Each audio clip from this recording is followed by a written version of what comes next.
Good evening. Welcome. Thank you for joining us. This is Jen with Check That Post podcast. Tonight we have a special guest, and this is my co-host Christina. Marjorie. And who are you and what do you do? I am Tambra Williams. I am a licensed professional mental health counselor, and so I help people help themselves. All right. Love to hear that. Right. Absolutely. Check That Post podcast, for those who don't know, is about life, love, and relationships. So tonight's topic, we'll be talking about mental health. So, exactly what is mental health? Mental health involves our psychological, our emotional, and our social well-being. So it's really about how we think, feel, and behave. Mm-hmm. So a mental illness is a mental health condition which affects how we think, feel, and behave. Okay. So there is a difference between your mental health and mental illness. Right, so we all have to take care of our mental health, Right. but there are some individuals, depending on how they may come about a mental illness, sometimes it's biological, sometimes it's environmental, that may onset a mental illness. But if someone doesn't take care of their mental health, it can turn into a mental illness. Yeah. Okay. So, my question is not let y'all talk to. You know me, I can get going.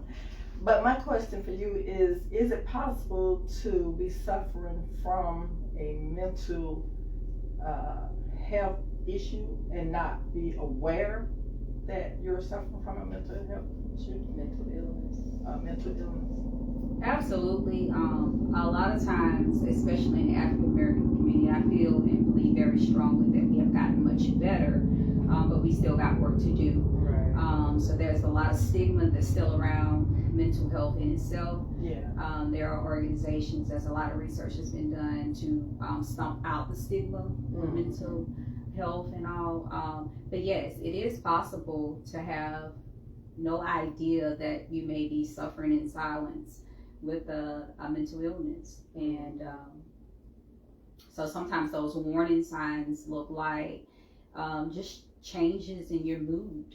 If you notice that there's a fluctuation in your mood, that sometimes you're happy and a lot of times you're sad. So there are red flags. So maybe you start to feel more fatigued than you normally would, or maybe you're doing behaviors that may not be classified as normal behaviors that you would normally do. Right. Yeah.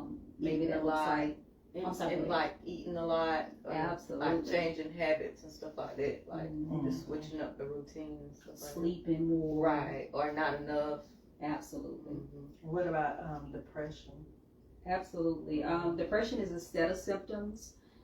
Sometimes I think people get confused, and those are all of the symptoms that we just mentioned that can be under depression: fatigue, eating too much, eating too little, limited social interaction, sleeping too much.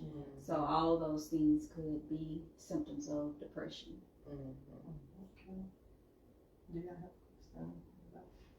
This is all interesting to me. Yeah, because I've always had questions about it because I know that a lot of people go through it, but being able to identify it, Right. because when you're walking around and you, like, the stigma for Black women especially is you got to be so strong, even when you're hurting or even when you sad or whatever you're feeling, you still got to function. No You matter still what you're got going your through. job to do.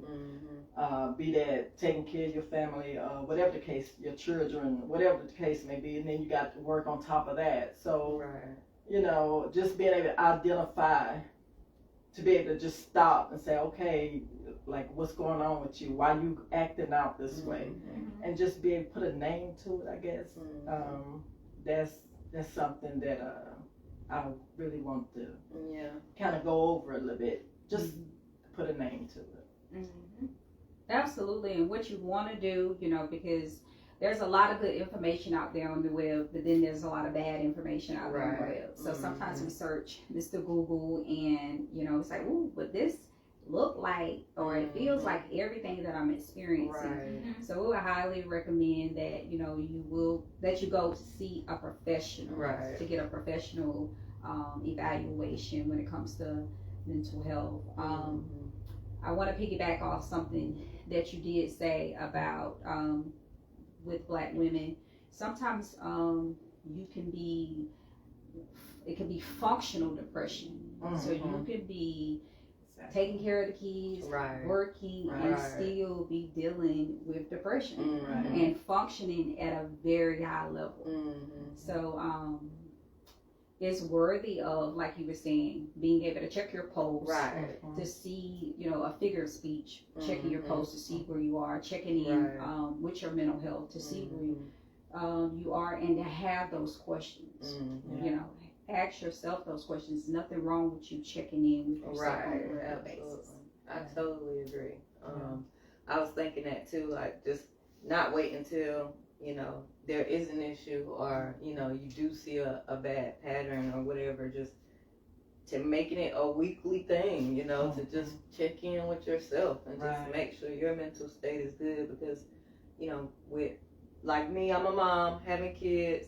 Well, all of us are moms, but us having kids, we have to be mentally strong for our kids. How can we expect for them to come up and be in a good mental state if we're not there ourselves? So we're kind of leading by example. So it's not only affecting us, it's affecting the people around us as well.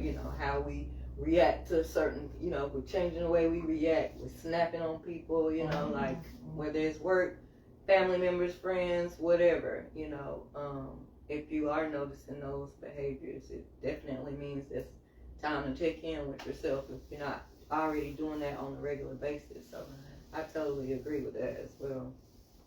Yes, indeed.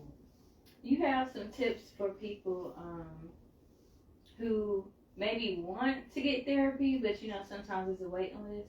So what's some little tips that somebody could do, in the meantime?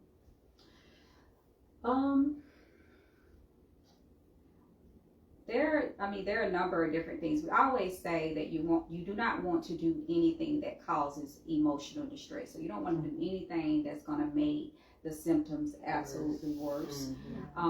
But simple things that people may be able to do is like deep breathing or journaling or exercising. Those acts of self-care that they can do while they are waiting on the waiting list.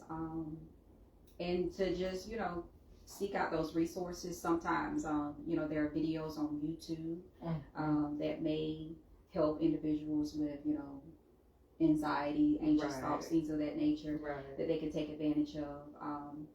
But again, you can still reach out to some of those different ones. There are private sectors as well for mental health services. If a person couldn't, get into a private sector, always remember there are public sectors as well that a person can get an evaluation with. And also, you could, if you have a PCP, primary care physician, they can also give you a referral to these places as well.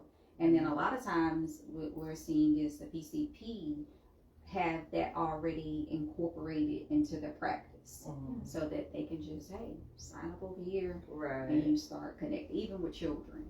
So I would just say, think about just things that you can do that are, they're not going to cause you any emotional distress, and it just looks like simple things. Even just eating well, that can help. That's a game changer. What you're putting into your body, because food does in fact affect our moods. Because I know there is a thing such as emotional eaters. But I want to implore anyone out there that's having thoughts or emotions that they just don't know how to deal, to reach out to someone, reach out to your family, friends. Right.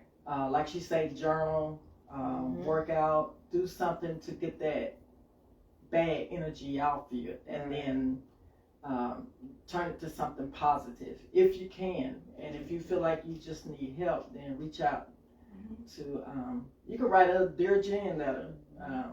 Absolutely. We get the best advice we can for you. Right. You know, just don't try to go at it alone, because you're not alone. Like, it's so many people that are going through so many things, and we're here to help. You will do what we can. So anything else on this subject? Who has an example of a moment where you just felt like you were just crashing down? I'm sure we all have. Indeed. I'll go for starters. There are times where, you know, I'll use work as an example. So there's times at work when things are kind of going crazy, and I might find myself being frustrated, with an employee or something, and I ain't gonna say I snap, but I might just, I got a habit of like kind of looking at people like they crazy, I guess, if they ask me like a question that I feel like is crazy, and then I just have to dial down and just be like, Christina, it's not a crazy question, like this is normal for them, like just calm down, because if I'm frustrated, I'm not frustrated with them, I'm frustrated about the job or something else, or it could be something that ain't even got nothing to do with work, but the way I reacted to that person shows that, I'm taking my frustrations out on that person. So I kind of had to like take a step back, shut my office door, and kind of check myself real quick and be like, okay, it's not that serious. Like I find myself doing this on a daily basis now, really. It's like if I don't like something somebody said, or message, email, or something somebody sent me, and I'm like, okay, chill out. It's not that serious. Right, let me check like my 5, 4, 3, 2, 1, right? Like, because I don't like when I feel like somebody coming for me. I think that's when I feel like, oh, I'm gonna come all the way there. Like I'm gonna take it all the way there. So like I have to be like, okay, Christina, like maybe they didn't even mean it like that. You know what I'm saying? Like I'm reading the email, so like, maybe they ain't mean it like that. They probably they're just trying to find out the information. They don't know. They're trying to find out the information. You're the source for the information. The information, girl. Like it don't matter if they asked you 3 times already. Just give them the information again. Copy and paste it. Like so that's how I come down. I just check my post real quick and be like, hey, okay, it's not that serious. What can you do right now to, make you not feel like this? So a lot of times what I am doing is, okay, I know I told him this 3 times already, but I'm just going to tell him again, and write it down. Tell him to write it down. So you write it down in your little notebook. That way when this comes up again, you won't have to come and ask me again, So I just try to find little ways to, when I notice it, sometimes somebody might have to bring it to my attention. I might not notice it for myself right off the bat. So when that does happen, I just find myself kind of resetting a little bit, just taking a few breathers, step back, realize the bigger picture of everything, and then move forward. So that's good. Well, we all humans, so Right. we feel things just well as anybody else. right, I try my best to not take what I feel off on somebody else, because really I'm in my own world most of the time.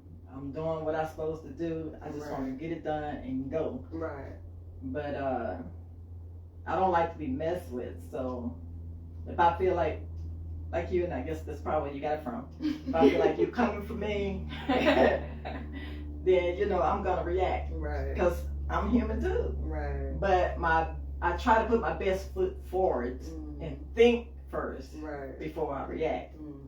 So how would you handle situations, knowing that what you know? right. How do you do down? That's what I want to know. Kyle, take me away. What do you do? Talk to God, sit in the closet. I do a lot. See the y'all all they Why, Lord? Why? But I was just talking to my friend not too long ago, and she was like, "You just so calm. Right? How are you just so calm?" Right. And I wasn't always calm. Right. Like it was a process. Right. I think like cues for me is because one of the things that helps me is because I teach people how to develop coping skills and to maintain those coping skills. But I have my moments. Like you said, I'm human. I have my moments. I deal with things, so I'm not always calm. Right. But I have noticed about me when I look at my closet tells me a lot. If my closet is very cluttered, then that is an indication of what's going on on the inside, especially with my mind. Right. So that's a cue for me that I need to declutter. Gotcha. I need to debrief. Yeah, it's just too messy. Right. It's disorganized. Right. Because life is life, and I got all these things that I'm doing. Absolutely. It's just a cue. But that okay, and then I also notice like if I'm short with people, Right. Like, and I try not to be short Right. with people, but like if I'm short with my kids, and I'm like, okay, you need to take a step back. Right. Have you taken a moment to de-stress? And a lot of times that's what it is. Right. I'm just stressed, and I haven't taken the time to take that 10 minutes out in the day to check in, check my pulse. But absolutely makes I don't sense. always. I'm being honest. Right. I don't always respond the correct way, but for the most part, my temperament, and I think that's from my father, I'm a very calm person, so I can handle a lot of things. But sometimes I just like, okay, I'm gonna woo sigh, and I will go in my closet and shut the door and tell my kids, okay, feed them, clothe, everything they good. Right. I need this time. Right. Yeah. Absolutely. Do not disturb. Absolutely. Me time is very absolutely. Yeah, we kind of very touched important. on that last week. Yeah. I'm all for that. I saw y'all back at our podcast last week. Oh, you tuned in? I Okay. did. That's what's up. I saw it. It was good. Thank you. It depends on what's going on, what day, Situation. Right. I've improved a lot. I used to be very mean and hateful. Now I love just about anybody. I do get short with, I wouldn't say like strangers, I guess like my immediate family, because by the time I come home, y'all ever heard that quote, like, I done peopled enough? Right. That's how I feel when I go home sometimes. So when I go home, like, of course I'm gonna make sure, I got dinner and stuff out the way. But I just be wanting that time to just, like, be alone. Like, so I'm still working on that myself. Working on not being short with my kids, on a day-to-day basis. Like, there's times where I might plan, to give my full undivided attention to my kids. But I'm not going to lie and say, I plan to do that every single day, because I don't. Right. I probably should, but I don't be doing that because. You have that time for yourself. Right, I just be like, I just need to think about nothing, like, for a second. I be having, like, 6 ideas running through my head constantly, and I just be wanting to just do nothing, hear nothing, see nothing. Right. So, Okay. how do I answer the question? I'm not going blank. Ain't nothing wrong with that, though. I feel like everybody needs to have that time, to themselves, whether it's, for an hour, even for a couple minutes, on a daily basis. I feel like we need to have that time besides getting in the bed and going to sleep, like. Because it's really too much going on in the world. Like, you got all this stuff going on. The news constantly, I know my phone, news break constantly sending me stuff. And I have to put it down. I have to stop looking at it because it will literally stress you out. Yeah. This person died, or this kid died. It's always something. That's why I quit watching the news, because it was so depressing. Yeah. And before I let it affect me in a way that I just can't deal, I just shut it down. It's like my peace of mind. I won't take nothing for it. Like, I have to have peace of mind. Like, I don't do drama. Like, I can't. Right. I have too much going on in my head and in my life for me to be taking on stuff that I don't need pressure or added pressure. Right. So that's my take. But anyway, if we're done with this, then we got a Dear Jen letter before we sign off for the night. So, Well, I have something for you all. And I encourage you all to make sure that you take the time to de-stress and to practice healthy self-care. Okay, you're so cute. Thank you. And you, Auntie. thank you, man.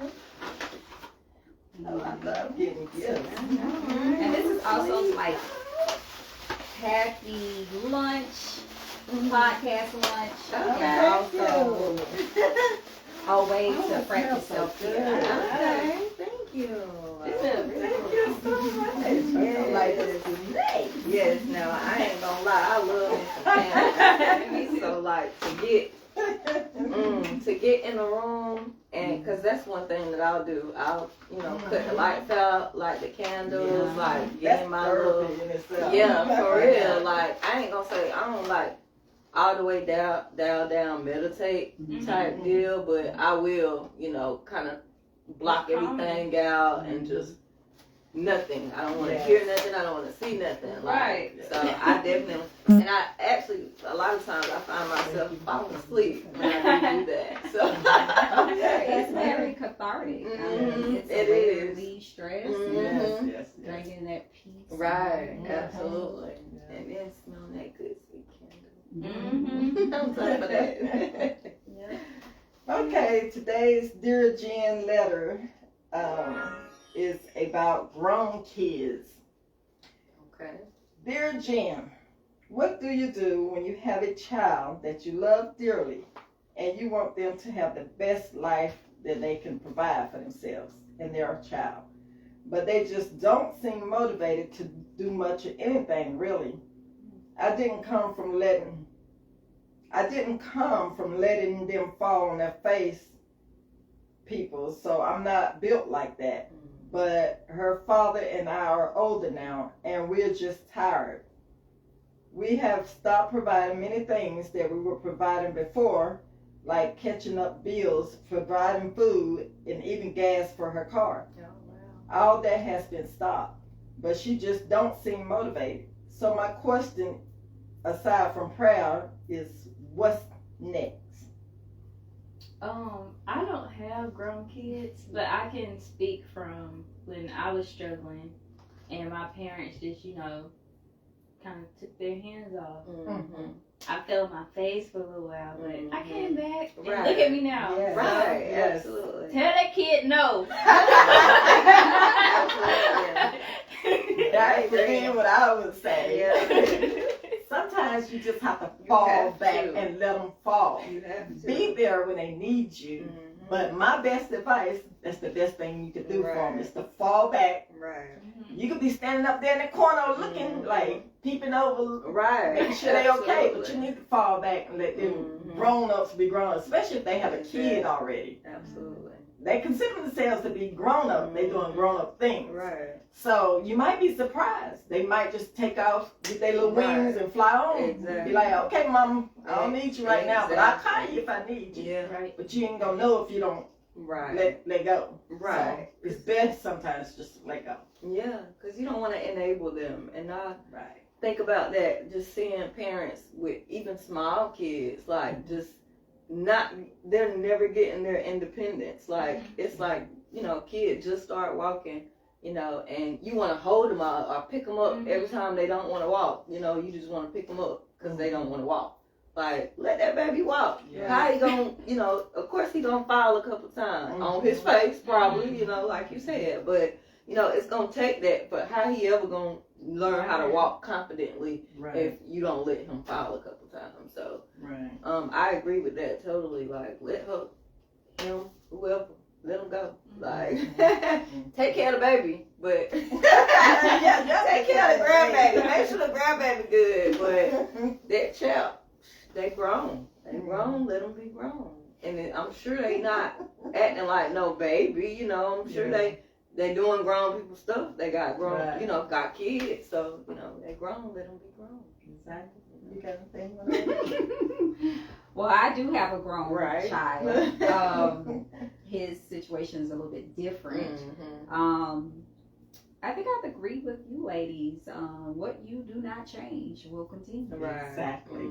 So absolutely. if you, like Christina said, if you're going to continue to enable the individual, then sometimes, people, there is no motivation. Why would I be motivated? Right. If I know I can come to you every time in a bind. Absolutely. Like, mama got it. Right. Mama got it. Like, I ain't worried about it. My mama them got me. Yeah. I can definitely remember when my siblings and I would go to my mom all the time, and she would like bail us out. And one time she came back and she was like, "I might help y'all." I know that's right. She said that she was not playing, and it was a wake up call for me. Right. And then one time that was really crushing auntie, I was like, "Can I borrow some money?" And had it. You hear me? Had the money. Said no. No, she said, "Let me think about it." Oh, wow. And that let me think about it was like, did she just tell me, let me think about it? Like, you sitting on half a meal over here. What are you talking about? Let me think about it. And it was so humbling. It was so humbling. And I was like, you know what? I got to get my finances together. Because I can't keep coming to my mama asking that. Absolutely. And then I later just fully understood that it was her assertive right to say, let me think about it. Right. Or I changed my mind about it. Right. Yeah. So it was a humbling experience when we get together. Yeah. It'll do that to you. Oh, yeah. We have one more. Okay.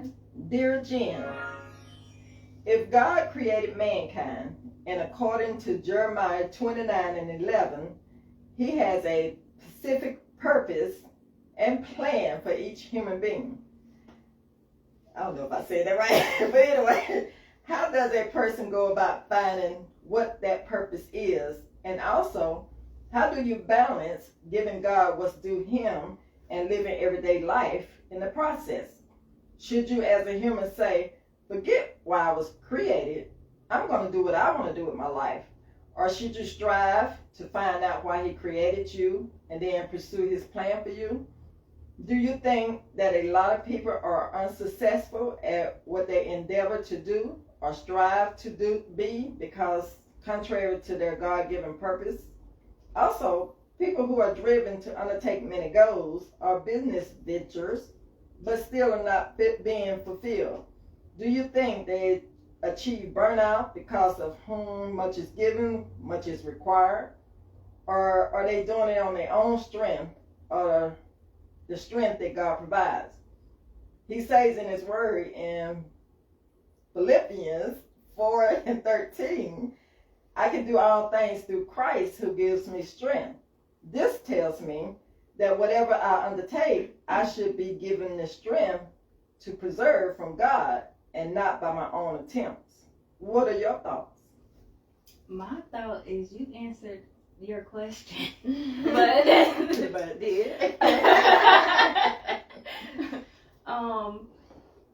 I know the right way to go about it when you have a dream is to seek God first. The best that you can. As far as you questioning, like, I guess how much of your life you're supposed to live for God, I mean, it's technically all of it. You know, we have to seek him and acknowledge him in all our ways. For the burnout thing, I mean, if you're involved in too much stuff, sometimes you got to pull back and check your pulse, like what we've been talking about, make sure your mental health is good. But, I mean, I don't know. Yeah. I mean, I agree. Like, they kind of answered it, you know, asked the question and kind of answered it. Well, it was kind of like a do you do this or do you do that type deal. But I do agree totally, definitely, God first, you know, and whatever you do, what you may want to do, you know, the reason that you might not be being successful or getting the results that you want to get is maybe, because it's not what he wants you to do. It's not what you're supposed to be doing, you know, that's not your purpose. So, you know, seek him, find your purpose, you know, and then pursue that, and you might have a little bit more success that way. But I definitely do agree that, you know, you gotta make sure it's what you're supposed to be doing. You know what I'm saying? Like, you don't want to just be out here doing something just because it makes a lot of money, or just because, you know, somebody else is doing it. Like, just because it might be somebody else's purpose, it's not your purpose. You know, we all have our own individual purpose. So what might work for somebody else might not work for you. So I would definitely say, you know, seek God first. All the answers to your questions, you're gonna get them, you know, whether you understand them or not, you know, whether you understand them when they come to you or not, you know, can't tell you all that, but but you will get the answers that you're seeking. You just have to seek in the right direction. Make sure you're listening. And sometimes timing is key too. So sometimes you might not be successful at first, right? Or you might start out successful and then decline. Absolutely. But you can't always just run off. And that's what I'm working on now. Because you would call me a track star. How many times I started something and I took off because I'm like, I either got bored or just unmotivated or whatever. Impatient. But yeah, big impatient sometimes. But sometimes, like, God want to see if you can endure your test or your trial, because He's trying to get you to become stronger for something He might want to bless you with in the long run. Right, absolutely. Okay, I ain't gonna cut. I agree with it. No, I agree with that. Absolutely. You got anything you want to add? I think y'all pretty much summed it up. I think it's very important to seek God very early in life to find, you know, what is your purpose in life. And, you know, you have to make time. You have to be intentional. Right. You know, maybe it looks like in the early mornings where you're spending time with God, where you're able to find some of these answers. But understanding your purpose very early in life is key. Absolutely. I think that it can be a challenge when you are on earth, like 30 and 40 years, and you don't know what you're supposed to be doing. Absolutely. You know, that's a long time to just not know. Agreed. So it is worth putting some time in and figuring it out. Yeah, absolutely. Well, I would say ask Him. If you want to know what your purpose is, ask Him. Trust and believe He will let you know. You may not like His answer, but He will give you one. Have faith and believe that He said He'll never leave nor forsake you. So you got to believe in it and have the faith that He's going to follow through with whatever He set out for you to do, His purpose for you. So that's my take on that. Y'all keep doing what you're doing. You're doing good. Yeah, that was a good one. Right. This has been another episode of Check That Post podcast. Thank you for joining us. And if you want to write a Dear Jen letter, you can write it at checkthatpostpod@gmail.com. If you want to text at 866-311-2251. We enjoy it. And join us next week again, 7:30, same time, same day. Place. Thank you.